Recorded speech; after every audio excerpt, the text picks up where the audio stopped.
But it brings us to the next verse, which in some ways might be the thesis statement for the entire purpose of the New Testament, where the name is the lesson.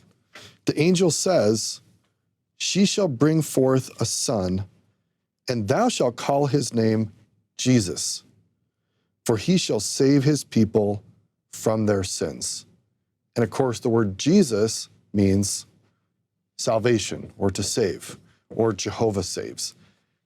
So this is a fun little English lesson, moving back in time now through various translations. So the name Jesus came to us from the Greek Jesus. They don't put a dot on their yodas, but we'll put it there so that it makes more sense for you. Jesus is the Greek. But you'll notice the name Jesus and the name Jesus, they don't inherently mean salvation. It's a name. But if you go back one more layer from where the Greek Jesus comes from to the name that Joseph was given to place on this child, which is the sign of him adopting him. Because the man who names the child, he's claiming the child. That's interesting. Jesus adopting you and me by claiming you. How? By giving you a name. By putting his name upon you. He becomes your father in the covenant. That's how you become a child of the covenant. It's beautiful as you see this play out. The Aramaic name, you can put either a Y or a J because they're both pronounced with the Y sound.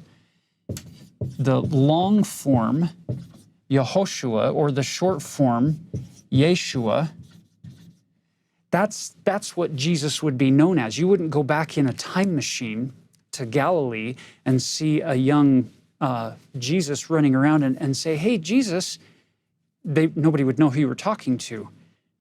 You'd call him Yeshua or Yehoshua, which is the same name as the Hebrew Joshua, which means, as Taylor said, Jehovah.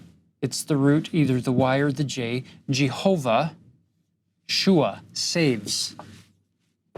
Remember we said we'd come back to that?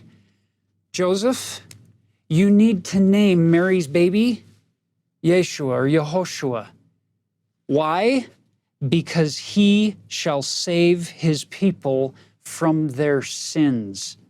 And I love the fact that Matthew added that last little 3-word phrase, because he could have left it as he will save his people, which would feed into the Jewish cultural context and the mindset of the first century of our Messiah is going to come and save us from the Romans and from the worldly oppression. But you'll notice when Jesus comes to the earth, he didn't come to save them from the Romans. The salvation from governments and kingdoms and political entities, that wouldn't happen until his second coming. But his first coming, he came to save his people from their sins, not from their oppressors. And so this gospel that Matthew's writing, by the time you get to verse 21, I would imagine that these Jewish people in his first century context, he's fully got their attention by this time. That they're listening, and if they know all of these prophecies and all their messianic expectations, Matthew's trying to help realign them to see that Jesus fulfills all these Old Testament prophets. In fact, look for that word fulfilled as you study the Gospel of Matthew, because he's going to use it more than anybody, because that's his audience. He's trying to show how Jesus fulfills all these Old Testament prophecies. And you get the first one right here in verse 22. Now, all this was done that it might be fulfilled, which was spoken of the Lord by the prophet, saying, "Behold, a virgin shall be with child, and she shall bring forth a son, and they shall call his name Emmanuel," which being interpreted is God with us. Most of you will recognize that from Isaiah chapter 7, verse 14. That story from 700 years before Christ is born that has some application at the time of Isaiah and King Hezekiah and Sennacherib. Matthew is pulling that out of that historical setting and saying, actually, The ultimate fulfillment of Isaiah chapter 7 is right here, and Joseph is going to name him this so that it can be fulfilled, that God is now with us. Emmanuel has come to save us from our sins. Jacob in the Book of Mormon would say, to save us from that awful monster, death and hell, both.